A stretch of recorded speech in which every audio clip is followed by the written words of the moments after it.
ನಪ್ಪನೇ ಗಣೇಶ ಗುರು ಬ್ರಹ್ಮ ಗುರು ವಿಷ್ಣು ಗುರುದೇವೋ ಮಹೇಶ್ವರ ಗುರು ಸಾಕ್ಷಾತ್ ಪರಬ್ರಹ್ಮಂ ತಸ್ಮೈ ಶ್ರೀ ಗುರುವೇ ನಮಃ. ಕಾಂಚಿ ವಾಸಾಯ ವಿದ್ಮಹೇ ಶಾಂತಸ್ವರೂಪಾಯ ಧೀಮಹಿ ತನ್ನೋ ಚಂದ್ರಶೇಖರೇಂದ್ರ ಪ್ರಚೋದಯಾತ್. ಜೀವನ್ ಮುಕ್ತಿ ಮಹಾನಂದ ಸಾಕ್ಷಿ ಭೂತಾಯ ಯೋಗಿನೇ மகாஸ்வாமி கனிஷ்டாய சிவாரியாய நமோஸ்துதே. என்னப்பா சிவா பெரிவா, சிவன் சார் எழுதிய ஏணிப்படிகளில் மாந்தர்கள், அதில் பேஜ் நம்பர் 66. நான் இன்னைக்கு பாம்பை பற்றி மட்டும் சொல்கிறேன். சிவாசாரோட ஒவ்வொரு அக்ஷரமுமே ஒவ்வொரு ரத்னத்துக்கு சமம். அதை படித்து பார்த்தா தான் அதோட அருமை எல்லாருக்கும் தெரியும். அவசியமாக எல்லாரும் ஏணிப்படிகள் மாந்தர்கள் கம்மி விலை தான், அதிகமான விலை இல்லை. வாங்கி ஒவ்வொருத்தரும் படிங்கோ. அதில் பூஜையில் வச்சு பூஜை பண்ணுங்கோ. துவேஷத்தினால் கொலை செய்பவன் பாவி. புலாலுக்காக ஜீவராசிகளை கொல்லும் கீழான் பாமரன். விஷ ராசிகளையும் பூச்சிகளையும் அழிப்பவன் பாமரன். நாகப்பாம்புகளை கொல்லாதவன் விவேகி. யுத்த மரணங்களுக்கு பொறுப்பேற்காத வேந்தன் ராஜ்ய விவேகி. கொல்ல வரும் விலங்கை தாக்க மறுக்கான் சிறந்த விவேகி. தெய்வ பிரீத்தியான யாகத்திற்கு அதிகாரியானவர் தெய்வ விவேகி. மிதிவிடும் பூச்சிகளுக்கு நற்கதி கோருபவர் மகான். அலையும் பிரேத ஜீவன்களுக்கு சமணமளிக்க வல்லவர் துறவி. ஒரு தெய்வ சாது புலால கூட சாப்பிடவெல்லாம் இருக்கலாம்.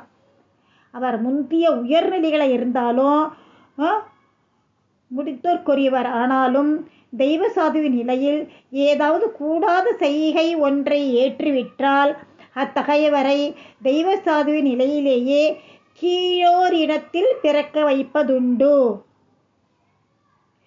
என்னோட சின்ன வயசுல பெரும்பாலான மேல் ஜாதியினர்கள் என்ன பண்ணுவா தெரியுமோ, விஷ ஜந்துக்களை கொல்ல மாட்டா. வீடுகளில் சில நேரத்தில் தேள் அது மாதிரிலாம் வரும். அதெல்லாம் என்ன பண்ணுவான்னாக்கா, அது மேலே மாட்டு சாணத்தை போட்டுடுவா. அதுக்கப்புறமா அதை மெதுவாக ஒத்தி எடுத்து கொண்டு போய் வெளியில் தூக்கி போட்டுருவா. அந்த விஷ ஜந்துக்கள் அந்த சாணத்தையே ஆகாரமாக சாப்பிட்டுட்டோ அது காய ஆரம்பிச்சதுக்கப்புறம் அது வெளியில் போயிடும்.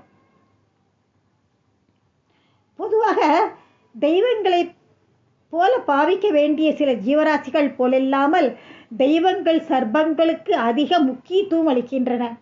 எப்படி? பரமசிவன் என்ன பண்ணுறார்? சர்ப்பத்தை தலையிலேயே ஆபரணமாக வச்சுருக்கார். மகாவிஷ்ணு சர்ப்பத்தையே தன்னோட படுக்கையாக செஞ்சுருக்கார். நாகநாதன், நாகேஸ்வரன் போன்ற சில பெயர்களில் கோயில்கள்லாம் இருக்கா. நீர்நிலைகளுக்கு அருகிலுள்ள அரச மரத்தை பார்த்தேன்னா வச்சுக்கோங்க, அதை சுற்றி நாகப்பிரதிஷ்டை பண்ணி இருப்பார். இன்றைக்கும் அதை செஞ்சுட்டு வர நாகப்பிரதிஷ்டை இன்றைக்கும் அது நடக்கிறது. கொஞ்சம் சென்ற நூற்றாண்டில் பார்த்தீங்கன்னாக்கா முக்காலும் நல்லவர்களாக இயங்கி வந்த காலத்தில் நாட்டில் ஓரளவு தெய்வ சாநித்தியம் நிலவின் இருந்தது. அந்த காலத்தில் கூட நாகப்பிரதிஷ்டை செய்து வந்த ஸ்திரீகளுக்கு குழந்தைகள் பிறந்து வந்தன. சென்ற காலங்களில் பாம்பு தெய்வங்களுக்கு முக்கியத்துவம் கொடுத்துருந்தார். சில மாகாணங்களில் கோவில்களில் பாம்புகள் சகஜமாக நடமாடும். கோவிலுக்குள்ள அவை யாரையும் கடிக்காது. அப்புறமா ஸ்திரீகள் பாம்புகளை கொண்டாடிய பண்டிகை கூட அவ கொண்டாடுறா ஒரு சில நாட்டுகளில். ஒரு சமயத்தில் சர்ப்ப மந்திரத்தை கூறி ஒரு சர்ப்பத்தை அசையாமல் நிற்கும்படி ஒரு மந்திரவாதி உத்தரவிடுவார். அது அப்படியே நின்று இருக்கும், சத்தியத்துக்கு கட்டுப்பட்ட மாதிரி.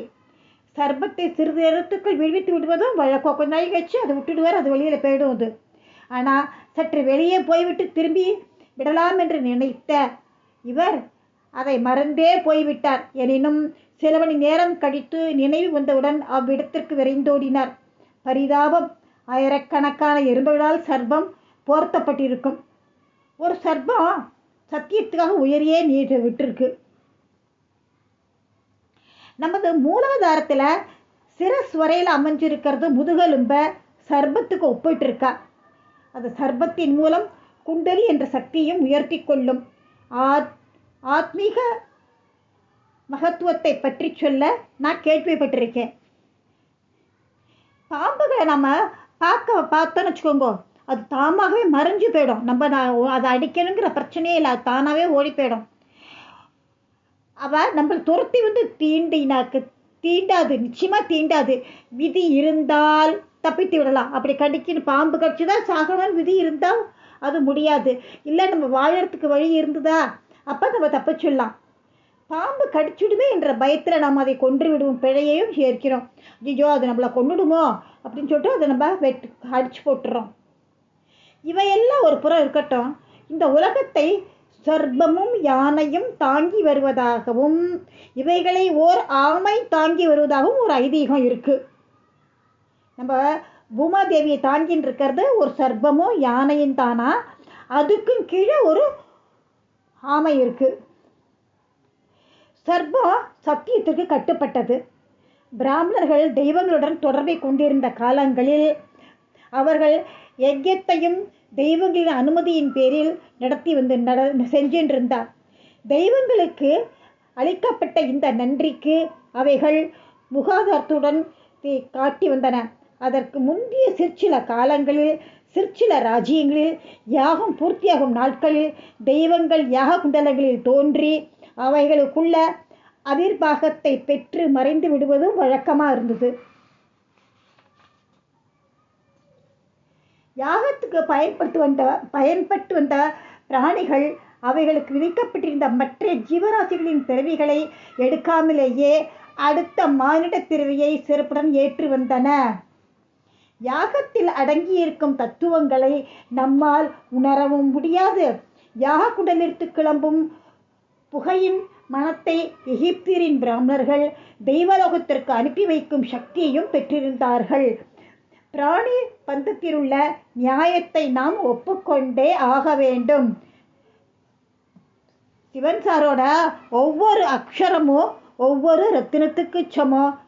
நன்றி, வணக்கம். அதுக்கு அடுத்தது அதுக்கப்புறமா பார்க்கலாம்.